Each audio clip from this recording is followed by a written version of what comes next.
Hello दोस्तों, स्वागत है आपका आपके अपने YouTube चैनल तिसार जीकेजीएस क्लासेस में। दोस्तों, आप सब लोग कैसे हैं? उम्मीद करते हैं आप सब लोग अच्छे होंगे, स्वस्थ होंगे, मस्त होंगे और अपनी तैयारी बेहतरीन तरीके से आप सभी कर रहे होंगे।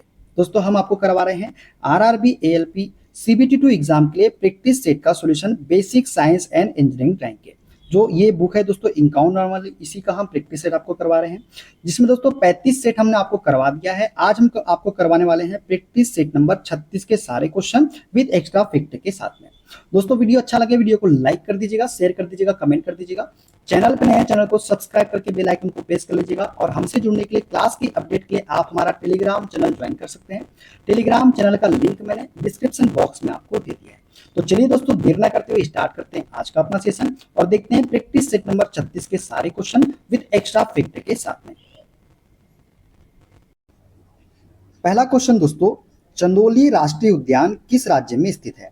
दोस्तों, चंदोली राष्ट्रीय उद्यान जो है ना, ये महाराष्ट्र राज्य में स्थित है। कहाँ पे? महाराष्ट्र राज्य में। दोस्तों, चंदोली राष्ट्रीय पार्क भारत के महाराष्ट्र राज्य में स्थित है। वर्तमान में भारत में कुल 106 राष्ट्रीय उद्यान स्थित है। इस 106 में से कुल 6 राष्ट्रीय पार्क जो है ना, ये महाराष्ट्र में स्थित है। लद्दाख में स्थित हेमिस राष्ट्रीय पार्क, मतलब हेमिस नेशनल पार्क जो है ना, ये सबसे बड़ा राष्ट्रीय पार्क है। ये आपको याद रखना है, ठीक है। देखते हैं अगला क्वेश्चन। हिमीकरण, फ्रीजिंग तापमान पर पानी के पाइप फट जाते हैं, ऐसा डैश के कारण होता है।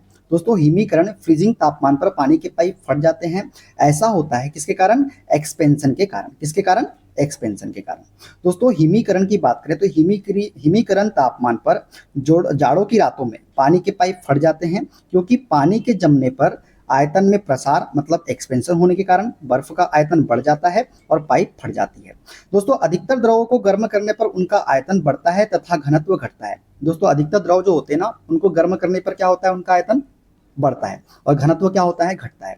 लेकिन पानी का व्यवहार जो होता है ना, वो 0 डिग्री सेल्सियस से 4 डिग्री सेल्सियस के बीच उल्टा होता है। अब कैसे होता है दोस्तों? यदि किसी पात्र में 0 डिग्री सेल्सियस पर पानी को गर्म किया जाता है तो 0 से 4 डिग्री सेल्सियस तक इसका आयतन पहले घटता है तथा घनत्व क्या होता है? बढ़ता है।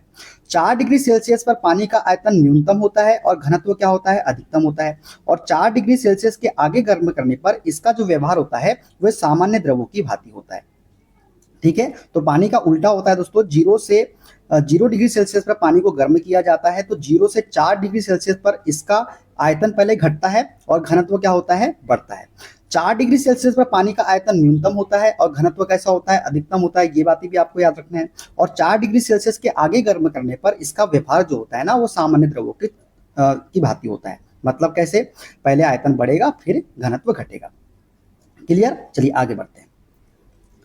पानी का क्वथनांक बिंदु, बॉइलिंग पॉइंट, केल्विन पैमाने पर क्या होगा? अब दोस्तों, पूछा है हमसे पानी का क्वथनांक बिंदु मतलब बॉइलिंग पॉइंट, और किसमें पूछा है? केल्विन पैमाने पर पूछा है। हम जानते हैं दोस्तों, पानी का जो क्वथनांक बिंदु डिग्री सेल्सियस में होता है वो कितना होता है? 100 डिग्री सेल्सियस होता है। आपको पता ही होगा कितना होता है? 100 डिग्री सेल्सियस। अब हमको पता है केल्विन में बदलना है इसे, तो केल्विन बराबर क्या होता है? केल्विन बराबर होता है डिग्री सेल्सियस प्लस 273। यही तो होता है ना? क्या होता है? Degree Celsius plus 273। अब जो पानी का क्वथनांक है वो सेल्सियस में कितना है? 100 डिग्री सेल्सियस। तो 100 डिग्री सेल्सियस कर लो प्लस 273 को जोड़ लो तो कितना हो जाएगा? ये 373 केल्विन में आ जाएगा। कितना? 373 केल्विन। क्लियर? तो जो पानी का क्वथनांक बिंदु केल्विन पैमाने पे क्या होगा? 373 केल्विन होगा। ऑप्शन नंबर सी इसका करेक्ट आंसर हो जाएगा। अब सभी के बारे में बात कर लेते हैं दोस्तों। वायुमंडलीय दाब पर पानी का हिमांक बिंदु जो होता है ना, वो 0 डिग्री सेल्सियस होता है। वायुमंडलीय दाब पर पानी का क्वथनांक बिंदु होता है 100 डिग्री सेल्सियस। तो अभी हमने बता दिया चेंज कैसे करना है, ठीक है। तो ये दोनों बातें आपको याद रखनी है। और केल्विन पैमाने पूछे तो 373 केल्विन होता है क्वथनांक बिंदु पानी का, किसमें? केल्विन पैमाने में, ठीक है। देखते हैं अगला क्वेश्चन। एक सींग वाला गेंडा डैश की दलदली और धसाव भूमि में पाया जाता है। दोस्तों, एक सींग वाला गेंडा जो है ना, ये असम और पश्चिम बंगाल की दलदली और धसाव भूमि में पाया जाता है। दोस्तों, एक सींग वाला गेंडा असम और पश्चिम बंगाल की दलदली और धसाव भूमि में पाया जाता है। असम का काजीरंगा राष्ट्रीय उद्यान एक सींग वाले गेंडे का मुख्य निवास स्थान है। जो असम में काजीरंगा राष्ट्रीय उद्यान है दोस्तों, यहाँ पे एक सींग वाला गेंडा अधिकतर पाया जाता है। तो ये याद रखना है आपको, एक सींग वाला गेंडा कहाँ पे पाया जाता है? काजीरंगा राष्ट्रीय उद्यान में, ठीक है। देखते हैं अगला क्वेश्चन। एक कर्तन तल पंचभुज प्रिज्म के आधार पर 2 कोने से होकर गुजरता है और प्रिज्म के अक्ष के समांतर होता है, तो कर्तन की वास्तविक आकार क्या होगा? दोस्तों एक कर्तन तल है जो पंचभुज प्रिज्म के आधार पर दो कोने से होकर गुजर रहा है। ठीक है, कर्तन भुज के आधार पर दो कोने से मतलब ऐसे दो कोने से होकर गुजर रहा है। ठीक है, और प्रिज्म के अक्ष के समांतर होता है, मतलब प्रिज्म के अक्ष के क्या होगा, समांतर होगा। तो कर्तन की वास्तविक आकार क्या होगा, तो दोस्तों कर्तन का जो वास्तविक आकार होगा वो क्या होगा, आयताकार होगा। क्या होगा, आयताकार होगा। तो ऑप्शन ए वाला इसका करेक्ट आंसर हो जाएगा। ठीक है, देखते हैं अगला क्वेश्चन। वेब एड्रेस में डोमेन इंडिकेटर प्रत्यय मतलब डॉट कॉम का क्या अभिप्राय है। दोस्तों वेब एड्रेस में डोमेन इंडिकेटर होता है डॉट कॉम, और इसका जो अभिप्राय होता है वो होता है कमर्शियल। क्या होता है, कमर्शियल होता है। ऑप्शन नंबर डी इसका करेक्ट आंसर हो जाएगा। ठीक है, वेब एड्रेस में डोमेन प्रत्यय डॉट कॉम का अर्थ होता है कमर्शियल। अन्य डोमेन प्रत्यय इस प्रकार होते हैं जैसे .gov, .education, .in, .org, ये सभी क्या है, ये इन डोमेन इंडिकेटर प्रत्यय है। ठीक है, देखते हैं अगला क्वेश्चन। एक परिशुद्ध एमीटर के प्रतिरोध का मान होना चाहिए। दोस्तों एक परिशुद्ध एमीटर के प्रतिरोध का जो मान होता है ना वो निम्न होता है। क्या होता है दोस्तों, बहुत उच्च, बहुत निम्न होता है। क्या होता है, बहुत निम्न। ठीक है, एक परिशुद्ध एमीटर के प्रतिरोध का मान जो होता है ना वो बहुत निम्न होता है। दोस्तों एक परिशुद्ध एमीटर का प्रतिरोध का मान बहुत कम होना चाहिए। एक आदर्श एमीटर का आंतरिक प्रतिरोध शून्य होता है। अगर आदर्श पूछे आपसे तो आपको याद रखना है एक आदर्श एमीटर का आंतरिक प्रतिरोध जो होता है वो कितना होता है, शून्य होता है। एमीटर का आंतरिक प्रतिरोध आपसे पूछे, दोस्तों एमीटर का आंतरिक प्रतिरोध जितना कम से कम होगा पाठ्यांक या धारा का मान उतना ही क्या होगा, परिशुद्ध होगा। एमीटर को परिपथ के श्रेणी क्रम में लगाया जाता है जिससे धारा का मापन किया जा सके। ठीक है, तो दोस्तों एमीटर को कहां लगाया जाता है, परिपथ के श्रेणी क्रम में। बात और कमेंट बॉक्स में बताइए वोल्ट मीटर का कहां लगाया जाता है, तो वोल्ट मीटर का कहां लगाया जाता है इसको आपको कमेंट बॉक्स में बताना है। ठीक है, देखते हैं अगला क्वेश्चन। विश्व का सबसे पुराना वेब ब्राउजर कौन सा है। दोस्तों विश्व का सबसे पुराना वेब ब्राउजर है हमारा वर्ल्ड वाइड वेब। कौन सा, वर्ल्ड वाइड वेब। दोस्तों विश्व का सबसे पुराना वेब ब्राउजर है वर्ल्ड वाइड वेब, जिसे टिम बर्नर्स-ली द्वारा 23 अगस्त 1991 को विकसित किया गया था। किसके द्वारा किया गया था, टिम बर्नर्स-ली के द्वारा। कब, 23 अगस्त 1991 को। ठीक है, देखते हैं अगला क्वेश्चन। एनीमोमीटर उपकरण का उपयोग डैश को मापने के लिए किया जाता है। दोस्तों एनीमोमीटर उपकरण का प्रयोग जो है ये किसे मापने के लिए करते हैं, तो वायु की गति को मापने के लिए हम एनीमोमीटर उपकरण का प्रयोग करते हैं। ठीक है, देखते हैं अगला क्वेश्चन। निम्न में से किसे वर्ल्ड वाइल्ड लाइफ फंड के लोगों में दर्शाया गया है। दोस्तों वर्ल्ड वाइल्ड लाइफ फंड के लोगों में किसे दर्शाया गया है, तो ये दर्शाया गया है विशालकाय पांडा को। किसको दर्शाया गया है, विशालकाय पांडा को।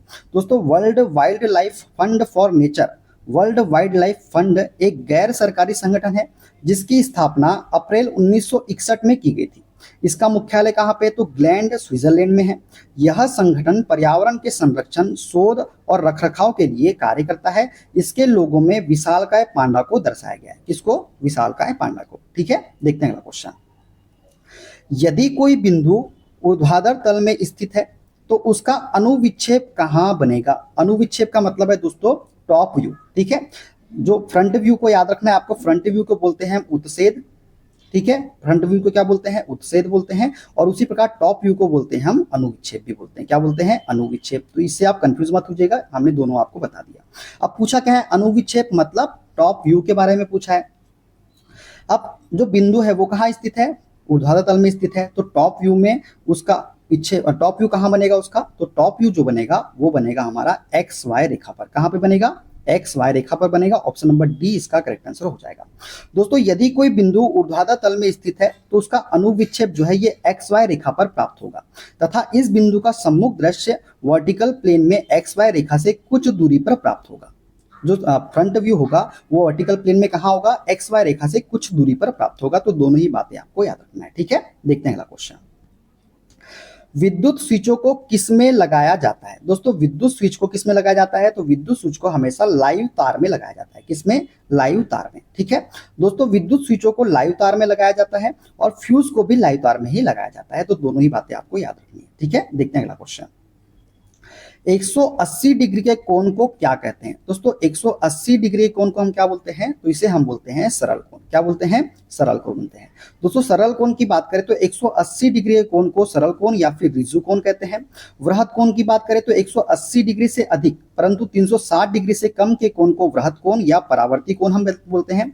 अधिक कोण की बात करें तो 90 डिग्री से अधिक और 180 डिग्री से कम के कोण को अधिक कोण बोलते हैं। और पूरक कोण की यदि आपसे बात करें तो दो समीपवर्ती कोणों का योग यदि 90 90 डिग्री हो तो वे एक दूसरे के पूरक कोण कहलाते हैं। यदि दो समीपवर्ती कोणों का योग 180 डिग्री हो तो क्या कहलाते हैं?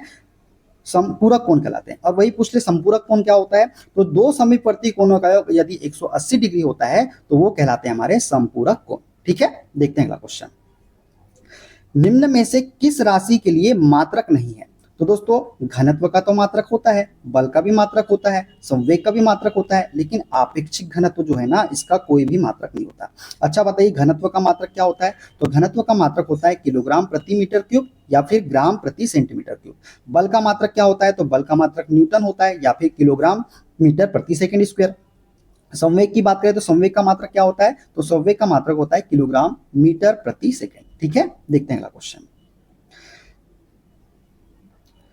निम्न में से किस युग्म की इकाइयां समान नहीं होती है? तो इसमें से कौन सा युग्म है जिसकी इकाइयां समान नहीं होती? तो दोस्तों चाल और वेग की तो इकाई समान होती है, कार्य और ऊर्जा की इकाई भी समान होती है, दूरी और विस्थापन की भी इकाई समान होती है।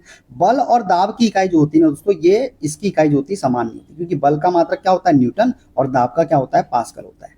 क्या होता है? पास्कल होता है। तो आपको दोनों ही चीजें याद रखनी। ठीक है, देखते हैं अगला क्वेश्चन। किस प्रकार के ठोस का दोनों दृश्य एक वृत्त होता है? तो ऐसा कौन सा ठोस है जिसके दोनों दृश्य हमको वृत्त प्राप्त होते हैं?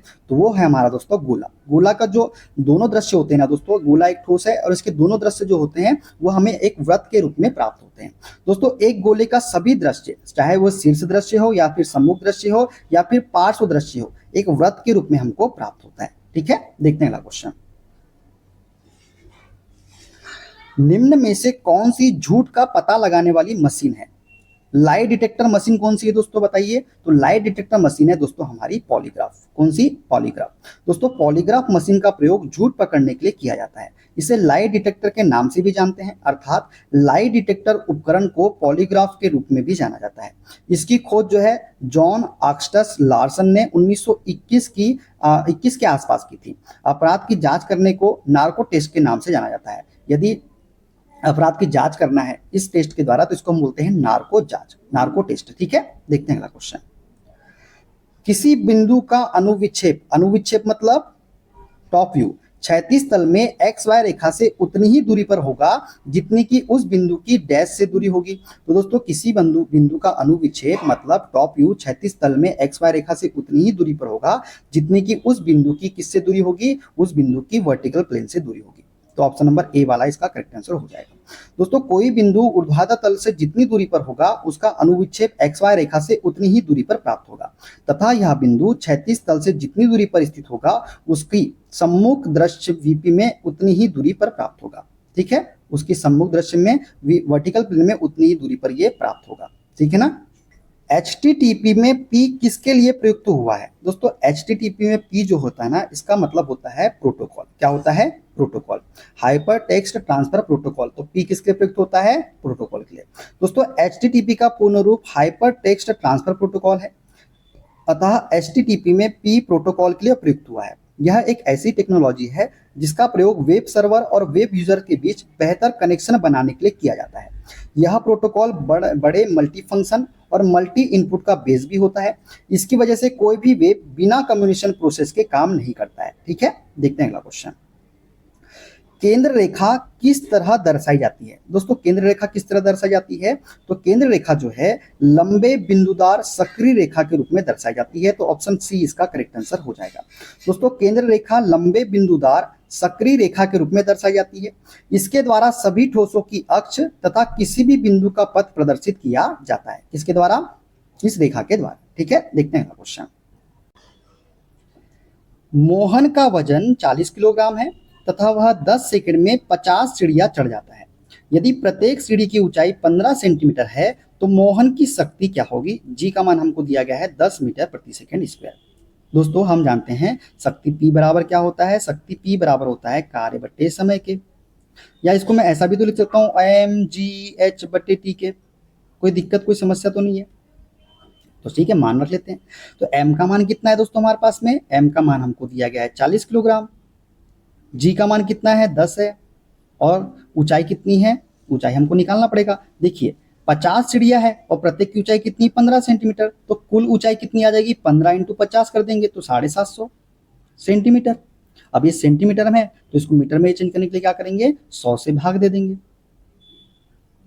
क्योंकि 1 मीटर बराबर कितने के होता है, 100 सेंटीमीटर के। तो 1 सेंटीमीटर बराबर 1/100 मीटर, 100 से भाग दे देंगे।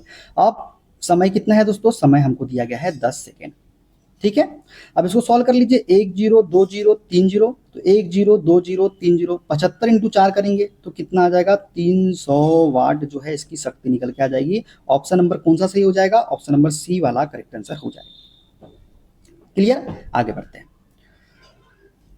कंप्यूटर और नेटवर्किंग के संदर्भ में वेन का पूरा नाम क्या है, तो दोस्तों वेन का पूरा नाम होता है वाइड एरिया नेटवर्क। कौन सा होता है, wide area network, option number B इसका करेक्ट आंसर हो जाएगा। दोस्तों वाइड एरिया नेटवर्क एक दूरसंचार नेटवर्क है जो कंप्यूटर नेटवर्किंग के प्राथमिक उद्देश्य के लिए एक बड़े भौगोलिक क्षेत्र में फैला हुआ है। इंटरनेट को वेन माना जा सकता है। ठीक है, देखते हैं अगला क्वेश्चन। यदि कोई लड़का 4 मिनट में 600 न्यूटन बल के साथ 20 मीटर की दूरी तय करता है तो लड़के द्वारा खपत की गई शक्ति की मात्रा कितनी है। एक लड़का है दोस्तों जो 4 मिनट में 600 न्यूटन बल के साथ 20 मीटर की दूरी तय करता है, तो लड़के द्वारा खपत की गई शक्ति की मात्रा, तो हमको निकालना पड़ेगा शक्ति।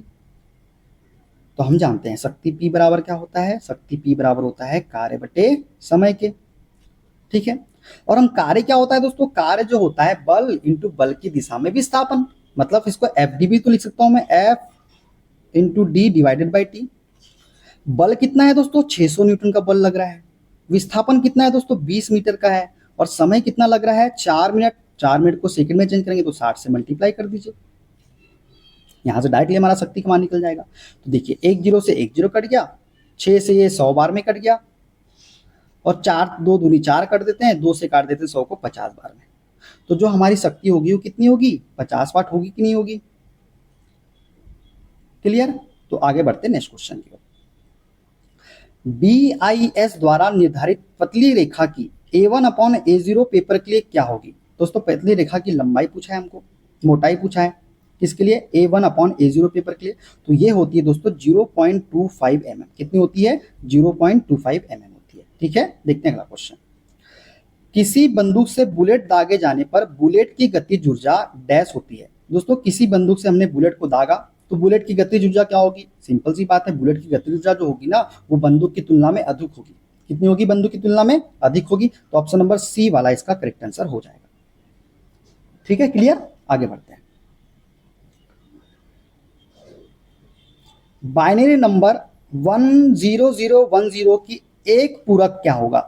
दोस्तों जब भी एक पूरक बोले ना तो जहां 1 लिखा है वहां पे 0 कर दीजिए, और जहां 0 लिखा है वहां पे 1 कर लीजिए। तो यहाँ पे 1 है तो 1 की जगह 0 कर लीजिए, यहाँ 0 है तो 0 की जगह 1 कर लीजिए, यहाँ 0 है तो 0 की जगह 1 कर लीजिए, यहाँ 1 है तो यहाँ 0 कर लीजिए, और 0 है तो 1 कर लीजिए। तो यही क्या होगा, इसका एक पूरक हो जाएगा, डायरेक्टली निकालना है तो। ठीक है, तो 01101 01101 ऑप्शन नंबर सी इसका करेक्ट आंसर हो जाएगा। अगर 2 पूरक पूछा होता तो पहले हम 1 पूरक निकालते, हमने 1 पूरक निकाला। अब 2 पूरक बोला तो फिर 0 की जगह पे क्या कर लीजिए, 1 कर लीजिए, 1 की जगह पे 0 कर लीजिए, 1 की जगह पे 0 कर लीजिए, 0 की जगह पे 1 कर लीजिए, और क्या हो जाएगा 1 की जगह पे 0। मतलब 2 पूरक बोले तो यही संख्या निकल के आएगी दोस्तों। ठीक है, देखते हैं अगला क्वेश्चन। किसी प्रक्षेप का प्रक्षेप वक्र या पथ होता है। दोस्तों किसी प्रक्षेप या प्रक्षेप वक्र का जो पथ होता है वो होता है परवलय। क्या होता है, परवलय होता है। ऑप्शन बी इसका करेक्ट आंसर हो जाएगा। क्लियर दोस्तों, प्रक्षेप गति व गति का वह रूप है जिसके द्वारा किसी कण या वस्तु को पृथ्वी की सतह के निकट क्षैतिज से किसी कोण पर प्रक्षेपित किया जाता है। प्रक्षेप के पथ को प्रक्षेप वक्र कहा जाता है, और प्रक्षेप पथ जो होता है ना वो परवलयाकार होता है। कैसा होता है, परवलयाकार। ठीक है, देखते हैं अगला क्वेश्चन।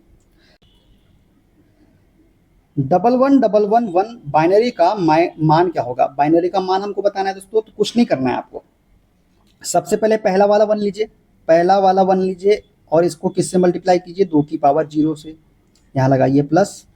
अब दूसरा वाला 1 लीजिए, दूसरे वाले 1 को पावर 2 की पावर 1 से मल्टीप्लाई करिए, प्लस लगाइए यहाँ पे। तीसरा वाला 1 लीजिए, 1 की पावर को 2 की पावर 2 से मल्टीप्लाई करिए, प्लस लगाइए यहाँ पे। फिर चौथा वाला 1 लीजिए, 1 की पावर को 2 की पावर 3 से मल्टीप्लाई कीजिए, और पांचवा वाला 1 जो है उसकी पावर को 1 इंटू 2 की पावर 4 से मल्टीप्लाई कीजिए। अब क्या है, 2 की पावर 0 मतलब एक ही होता है। किसी भी 2 की पावर 0 है तो उसका मान क्या होता है, 1 होता है। तो 1 इंटू 1 क्या होगा, यहाँ पे 1 हो जाएगा, प्लस 2 की पावर 1 तो 2 इंटू 1 2 हो जाएगा, प्लस 2 की पावर 2 4, 4 इंटू 1 4 हो जाएगा, प्लस 2 की पावर 3 कितना हो जाएगा 8, 8 का मतलब 8 ही हो जाएगा, 2 की पावर 4 मतलब कितना हो जाएगा 2 दूनी 4, 4 दूनी 8, 8 दूनी 16, तो कितना हो जाएगा 16।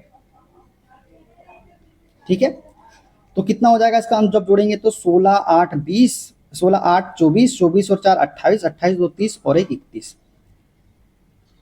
कितना हो जाएगा 31 हो जाएगा। तो क्या मैं इसको 2 की पावर 5 माइनस 1 भी तो लिख सकता हूं, क्योंकि 2 की पावर 5 कितना होता है, 2 की पावर 5 30 होता है, 2 की पावर 5 कितना होता है 30 होता है। तो 2 की पावर 5 माइनस 1 जो है इसका राइट आंसर होगा, ऑप्शन नंबर डी वाला इसका करेक्ट आंसर हो जाएगा। कौन सा वाला, ऑप्शन नंबर डी वाला। क्लियर, आगे बढ़ते हैं। 32 का बाइनरी निरूपण क्या होगा। अब 32 का बाइनरी निरूपण तो डायरेक्टली आप देखिए बाइनरी निकालना है, 32 का भाग दीजिए, 32 में भाग दीजिए किसका 2 का, 2 16 32, रिमाइंडर कितना बचा 0, फिर 2 8 16, रिमाइंडर कितना बचा 0, फिर 2 से दीजिए 2 चौके 8, रिमाइंडर कितना बचा 0, फिर 2 से भाग दीजिए 2 दूनी 4, रिमाइंडर कितना बचा 0, फिर 2 से भाग दीजिए 2 एकम 2, अब रिमाइंडर क्या बचा यहाँ पे 0। ठीक है, तो ये क्या आ जाएगा 1 0 0 0 0, 4 और 1 5 0 आना चाहिए, 4 और 1 5 0, तो देखिए 1 0 0 ऑप्शन नंबर सी इसका करेक्ट आंसर हो जाएगा। क्लियर, आगे बढ़ते हैं। किसी वस्तु के मुक्त रूप से गिरने के दौरान निम्न में से कौन सी ऊर्जा इसके रास्ते में किसी एक बिंदु पर बढ़ जाती है। दोस्तों कोई वस्तु यदि मुक्त रूप से गिर रहा है तो इसके दौरान कौन सी ऊर्जा है जो इसके रास्ते में किसी एक बिंदु पर बढ़ जाती है, तो वो है हमारी गतिज ऊर्जा। कौन सी ऊर्जा, गतिज ऊर्जा, ऑप्शन नंबर बी इसका करेक्ट आंसर हो जाएगा। ठीक है, क्लियर। दोस्तों किसी दी गई वस्तु से किसी वस्तु के ऊपर से नीचे की ओर मुक्त रूप से गिरने के दौरान उस वस्तु की गतिज ऊर्जा उस वस्तु के रास्ते में किसी एक बिंदु पर बढ़ जाती है, किंतु इस दौरान वस्तु की जो स्थितिज ऊर्जा है वो घटती है, तथा यात्रा के मार्ग में किसी भी बिंदु पर वस्तु की संपूर्ण ऊर्जा, स्थितिज ऊर्जा व गतिज ऊर्जा का योग क्या रहता है, नियत रहता है। ठीक है, देखते हैं अगला क्वेश्चन। निम्न में से कौन सी समस्या ध्वनि प्रदूषण से नहीं होती। ध्वनि प्रदूषण से कौन सी समस्या नहीं होती दोस्तों, डायरिया होती है क्या ध्वनि प्रदूषण से, नहीं। उच्च रक्तदाब होता है, बहरापन होता है, चिड़चिड़ापन, ये तो तीनों होता है। ध्वनि प्रदूषण से डायरिया नहीं होता है। ठीक है, देखते हैं अगला क्वेश्चन। निम्न में से कौन सा जल प्रदूषण का कारण नहीं है। दोस्तों जल प्रदूषण का कारण नहीं है समुद्री डंपिंग, घर का कचरा, तट पर मछली पकड़ना या फिर तेल फेंकना। तो तट पर यदि आप मछली पकड़ोगे तो इससे क्या जल प्रदूषण होगा क्या दोस्तों, नहीं, तो ऑप्शन सी इसका करेक्ट आंसर हो जाएगा। ठीक है, देखते हैं अगला क्वेश्चन। ओम के नियम के अनुसार निम्न में से कौन सा कथन सत्य है। तो दोस्तों ओम के नियम के अनुसार जो कथन सत्य है, ओम का नियम क्या होता है, V बराबर IR के। अब देखिए कौन सा कथन सत्य है। किसी तार में प्रवाहित होने वाली विद्युत धारा की मात्रा तार की लंबाई के व्युत्क्रमानुपाती होती है। लंबाई का तो कोई रोल ही नहीं है यहाँ पे। किसी तार में प्रवाहित होने वाली विद्युत धारा की मात्रा तार के सिरों के मध्य के विभवांतर के समानुपाती होती है। तो बिल्कुल सही बात है दोस्तों, जो विद्युत धारा होती है ये विभवांतर के क्या होती है, समांतर होती है। तो बी वाला ही हमारा क्या हो जाएगा, सत्य कथन हो जाएगा। ठीक है, देखते हैं अगला क्वेश्चन। निम्न में से कौन बिजली के कुचालक है। तो बिजली के कुचालक कौन कौन से हैं दोस्तों, तो माइका और क्वार्ट्ज ये तो बिजली के कुचालक है। धातु और रबर ये बिजली, दोस्तों धातु तो सुचालक है लेकिन रबर क्या है, कुचालक है, लेकिन धातु दे दिया है। धातु और माइका, तो धातु तो सुचालक है, तो ये भी गलत है। तो माइका और क्वार्ट्ज जो है ना ये बिजली के कुचालक है। दोस्तों कुचालक वे पदार्थ होते हैं जिनमें से विद्युत धारा का प्रवाह नहीं होता है। माइका और क्वार्ट्ज जो है ये बिजली के क्या है, कुचालक है। ठीक है, देखते हैं अगला क्वेश्चन। एक शंकु को प्रोफाइल तल के समांतर अनुभागीय तल द्वारा विभाजित किया जाता है। इसके अनुभाग का वास्तविक आकार को देखा जा सकता है। दोस्तों एक शंकु को प्रोफाइल तल के समांतर अनुभागीय तल द्वारा विभाजित किया जाता है। इसके अनुभाग का वास्तविक आकार को जो है ना हम पार्श्व अवलोकन मतलब साइड व्यू के द्वारा देख सकते हैं। किसके द्वारा, साइड व्यू के द्वारा। दोस्तों यदि शंकु को वर्टिकल प्लेन के समांतर या प्रोफाइल तल के समांतर प्लेन से काटा जाए तो इसका अनुभाग का वास्तविक आकार जो है पार्श्व अवलोकन द्वारा ही प्राप्त होगा। ठीक है, देखते हैं अगला क्वेश्चन। किस कोण से फेंके जाने पर कोई वस्तु सर्वाधिक दूरी तक प्रक्षेपित होती है। तो वह कोण है दोस्तों हमारा 45 डिग्री का कोण। 45 डिग्री के कोण से फेंके जाने पर कोई वस्तु जो है ना ये सर्वाधिक दूरी तक क्या होती है, विक्षेपित होती है। ठीक है, देखते हैं अगला क्वेश्चन। इस्पात और ढलवे लोहे के लिए किस आड़ी रेखा विधि का प्रयोग किया जाता है? दोस्तों इस्पात और ढलवे लोहे के लिए हम करते हैं ये वाला, ऑप्शन नंबर ए वाला। ठीक है, देखते हैं अगला क्वेश्चन। मिट्टी के बर्तन में रखा जल गर्मियों में भी डैश के कारण ठंडा रहता है। तो दोस्तों मिट्टी के बर्तन में रखा जल गर्मियों में भी वाष्पन के कारण, मतलब वाष्पीकरण की प्रक्रिया के कारण ही मिट्टी के बर्तन में रखा जल गर्मियों में भी क्या होता है, ठंडा रहता है। दोस्तों वाष्पीकरण या वाष्पन की बात करें तो इसकी प्रक्रिया के कारण मिट्टी के बर्तन में रखा जल गर्मियों में ठंडा हो जाता है। मिट्टी के घड़े में छोटे छोटे छिद्र होते हैं जिनसे होकर घड़े का पानी वाष्पित होकर उड़ जाता है। फलस्वरूप घड़े के अंदर का तापमान कम हो जाता है और वाष्पीकरण की यह प्रक्रिया गर्मी में अच्छे प्रकार से होती है। ठीक है, देखते हैं अगला क्वेश्चन। सिंगल स्टार्ट थ्रेड में क्या होता है? दोस्तों सिंगल स्टार्ट थ्रेड में लीड जो होती है ना, ये प्रायः पिच के समान होती है। लीड कैसी होती है? पिच के समान होती है। दोस्तों सिंगल स्टार्ट थ्रेड में लीड के पिच के समान होती है। अधिक सामर्थ्य के लिए सिंगल स्टार्ट थ्रेड का प्रयोग हम करते हैं। डबल स्टार्ट में क्या होता है? डबल स्टार्ट में लीड जो होती है वो पिच की दोगुनी होती है। सिंगल स्टार्ट दोस्तों डबल स्टार्ट ट्रिपल स्टार्ट की बात करें तो ट्रिपल स्टार्ट में जो लीड होती है वो पिच की कितनी होती है? 3 गुनी होती है। तो सिंगल स्टार्ट में लीड जो होती है वो पिच के समान होती है। डबल स्टार्ट में लीड जो होती है वो पिच की 2 गुनी होती है और सिंगल स्टार्ट में लीड जो होती है वो पिच की 3 गुनी होती है। तो तीनों ही बातें आपको याद रखनी है। ठीक है, देखते हैं अगला क्वेश्चन। रेफ्रिजरेटर निम्न में से किस सिद्धांत पर काम करता है? दोस्तों रेफ्रिजरेटर जो है ना, ये करता है वाष्पीकरण के सिद्धांत पर काम। किस पर? वाष्पीकरण के सिद्धांत पर। दोस्तों रेफ्रिजरेटर एक घरेलू उपकरण है जो खाद्य पदार्थ आदि को ठंडा बनाए रखकर उनको जल्दी खराब होने से बचाता है। यह वाष्पीकरण के सिद्धांत पर कार्य करता है। इसमें तांबे की एक वाष्पत कुंडली में फ्रियॉन गैस भरी होती है जो वाष्पीकृत होकर ठंड उत्पन्न करती है। ठीक है, देखते हैं अगला क्वेश्चन। चित्र में प्रदर्शित टी स्क्वायर के भाग ए का नाम बताइए। तो दोस्तों चित्र में प्रदर्शित टी स्क्वायर के भाग ए का नाम, इसको क्या बोलते हैं हम? तो इसे हम बोलते हैं ब्लेड। क्या बोलते हैं? ब्लेड बोलते हैं। तो ऑप्शन नंबर ए इसका करेक्ट आंसर हो जाएगा। ये सी गलत है दोस्तों, किसको सही कर लीजिएगा। ठीक है, देखते हैं अगला क्वेश्चन। ड्राइंग बोर्ड विभिन्न भागों से मिलकर बना होता है जिनमें से एक बैटन है। बैटन का उद्देश्य क्या होता है? दोस्तों ड्राइंग बोर्ड जो है विभिन्न भागों से मिलकर बना होता है जिनमें एक होता है बैटन, और बैटन का उद्देश्य होता है पट्टियों को विकृत होने से रोकना। तो ऑप्शन नंबर सी इसका करेक्ट आंसर हो जाएगा। दोस्तों ड्राइंग बोर्ड विभिन्न भागों से मिलकर बना होता है जिनमें से एक बैटन है और बैटन का उद्देश्य पट्टियों को विकृत होने से बचाना एवं सपोर्ट देना होता है। ठीक है, देखते हैं अगला क्वेश्चन। हैमर का प्रयोग करते समय नजर डैश पर रखनी चाहिए। दोस्तों हैमर का प्रयोग करते समय नजर जो है ना, ये जॉब पर रखनी चाहिए। किस पर? जॉब पर। दोस्तों हैमर का प्रयोग करते समय जॉब पर नजर रखनी चाहिए, तभी आप जॉब पर सही सही कार्य कर सकते हैं। जबकि चीजल हेड पर नजर रखने से जॉब पर कहीं और कटिंग हो जाएगी जिससे जॉब खराब हो जाएगा। हैमर प्रायः हाई कार्बन स्टील से बनाए जाते हैं। किससे बनाए जाते हैं? हाई कार्बन स्टील से। ठीक है, देखते हैं अगला क्वेश्चन। चित्र में दर्शाया गया चिन्ह निम्न में से किस वर्ग में आता है? दोस्तों ये जो चित्र है ये किस वर्ग में आता है? तो ये आता है हमारा इंफॉर्मेशन साइन के अंतर्गत। किसके? इंफॉर्मेशन मतलब सूचना संबंधित। ठीक है दोस्तों, इस प्रकार के चिन्हों द्वारा सुरक्षा से संबंधित सूचना दी जाती है। इनका आकार वर्गाकार होता है, इनकी बैकग्राउंड हरी और चिन्ह सफेद रंग में होता है और चित्र प्राथमिक सहायता की सूचना देता है। तो ये भी याद रखना, इनका बैकग्राउंड कैसा होता है? हरा होता है और चिन्ह कैसा होता है? सफेद रंग में होता है और इनका आकार कैसा होता है? तो वर्गाकार होता है। ये आपको सारी बातें याद रखनी है। ठीक है, देखते हैं अगला क्वेश्चन। 8 ओम, 12 ओम और 24 ओम के 3 प्रतिरोध समांतर क्रम में संयोजित है। इस संयोजन का प्रतिरोध क्या होगा? अब समांतर क्रम में है तो तीनों प्रतिरोध को जोड़ लीजिए।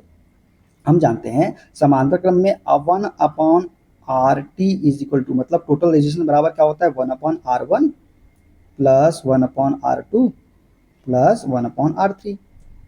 3 प्रतिरोध होते हैं तो क्या हो जाएगा? 1/8 प्लस 1/12 प्लस 1/24। तो एलसीएम क्या लेंगे? तो एलसीएम आएगा इसका 24। 8 से 3 बार में तो ऊपर आ गया 3, 12 से 2 बार में तो ऊपर आ गया 2, 24 से 1 बार में तो 1, 3 2 5 और 1 6, तो 6/24, 6/24 तो 6 से काट दीजिए, 6 4 24, तो ये आ जाएगा RT बराबर क्या हो जाएगा? 4 ओम हो जाएगा। कितना हो जाएगा? 4 ओम। कितना हो जाएगा? 4 ओम हो जाएगा। ठीक है, तो राइट आंसर कौन सा इसका होगा? ऑप्शन नंबर बी वाला। अब देखिए दोस्तों, यहाँ पे क्या है ना, हम सॉल्व नहीं भी करना चाहे तो दिमाग लगा के भी इस क्वेश्चन को सॉल्व कर सकते हैं। देखिए क्या है, जब प्रतिरोध समांतर क्रम में जुड़े होते हैं तो उनका जो तुल्य प्रतिरोध, मतलब टोटल मतलब तुल्य प्रतिरोध जो आता है वो सबसे कम मान के प्रतिरोध से भी कम होता है। अब 8 ओम का प्रतिरोध है तो हमारा जो समतुल्य प्रतिरोध का मान आएगा ना वो 8 ओम से भी कम आएगा। तो 8 ओम तो हो ही नहीं सकता, 8 ओम से कम ही आएगा। 44 ओम नहीं हो सकता। अब या तो 4.8 होगा या तो 4 होगा, तब हम इसको सॉल्व कर सकते हैं। ठीक है, क्लियर? आगे बढ़ते हैं। IS 1444/1989 के अनुसार ड्राइंग बोर्ड के साइज नीचे दिए गए हैं। इनमें से D3 नामित ड्राइंग बोर्ड का साइज चुनिए। हमसे किसका पूछा है? D3 का पूछा है। तो सभी का एक साथ देख ले क्या? तो देखते हैं सबसे पहले D0 का। D0 का क्या होता है? D0 का होता है दोस्तों 1500 इंटू 1000 इंटू 25 mm। D1 का क्या होता है? D1 का होता है तो 1000 को इधर लेके आ जाइए, 1000 इंटू 700 इंटू 25 mm। फिर D2 की बात करें तो D2 का कितना होता है? 700 को इधर लेके जाइए, 700 इंटू 500 इंटू 15 mm। D3 की बात करें तो D3 का क्या होता है? D3 का होता है 500 इधर लेके जाइए, 500 इंटू 350 इंटू 15। वैसे D4 का क्या होता है? तो D4 का होता है 350 इंटू 250 इंटू 15। ठीक है, ये सभी का है। और D0 का क्या बोलते हैं हम? D0 को बोलते हैं हम एंटीक्यूरियन। D1 को क्या बोलते हैं? Double elephant. D2 को क्या बोलते हैं? D2 को बोलते हैं इंपीरियल। D3 को क्या बोलते हैं? Half imperial. D4 को क्या बोलते हैं? Quarter imperial. तो ये चारों चीजें आपको याद रखनी। अब हमसे पूछा क्या है? D3 का पूछा है, तो D3 का क्या होता है? 500 इंटू 350 इंटू 15 mm। देखिए 500 इंटू 350, यहाँ 350 कर लीजिए दोस्तों, 300 दिया है, 350 into 15 mm। Option number B इसका करेक्ट आंसर हो जाएगा। तो सारी चीजें आपको याद रखनी है। ठीक है, 15 25 25 15 15 आप याद रख लीजिए डायरेक्टली, 25 25 15 15। ठीक है, देखते हैं अगला क्वेश्चन। कौन सी धातु अधिक वायु प्रदूषण का कारण बनती है? तो दोस्तों वह धातु जो अधिक वायु प्रदूषण का कारण बनती है वो है हमारी सीसा। ऑप्शन नंबर बी इसका करेक्ट आंसर हो जाएगा। दोस्तों संयुक्त राष्ट्र की पर्यावरण सुरक्षा एजेंसी ने कुल 6 धातुओं मतलब cadmium, chromium, copper, lead, mercury तथा निकल को भारी माना है। इसमें सर्वाधिक प्रदूषण का कारण सीसा मतलब लेड होता है। इंजनों की कार्यक्षमता बढ़ाने के लिए पेट्रोल में लेड के रसायन जैसे टेट्राइथाइल, लेड मिला दिए जाते हैं। ठीक है, क्लियर है? और ये श्वास के द्वारा शरीर में प्रविष्ट होता है। ठीक है ना, देखते हैं अगला क्वेश्चन। समान लंबाई और समान मोटाई वाले 3 तार ए, बी और सी के प्रतिरोध क्रमशः 0.5 ओम, 0.2 ओम और 1 ओम है। इनकी प्रतिरोधकता का अनुपात क्या होगा, हमको बताना है। हम जानते हैं जो प्रतिरोधकता होती है दोस्तों, रो जो होता है वो प्रतिरोध के क्या होता है? अनुक्रमानुपाती होता है। तो रो 1 अपन निकाले, रो 1 क्या हो जाएगा? रो 1 बराबर 5/10 पहले का प्रतिरोध। रो 2 बोले तो रो 2 कितना हो जाएगा? रो 2 हो जाएगा 2/10। रो 3 बोले तो कितना हो जाएगा? ये हो जाएगा 1 ओम। तो इनका अनुपात रो 1 अनुपात रो 2 अनुपात रो 3 निकालना है अपने को। रो 1 का मान कितना है? 5/10। रो 2 का मान कितना है? 2/10 और रो 1 का मान कितना है? 1 है।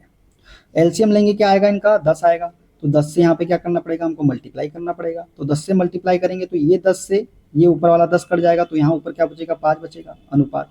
ये 10 से ऊपर वाला 10 कट जाएगा तो बचेगा कितना? 2। यहाँ कुछ नहीं है तो 10 से मल्टीप्लाई हो जाएगा तो 10। 5:2:10 जो है इसका राइट आंसर हो जाएगा ऑप्शन नंबर सी वाला।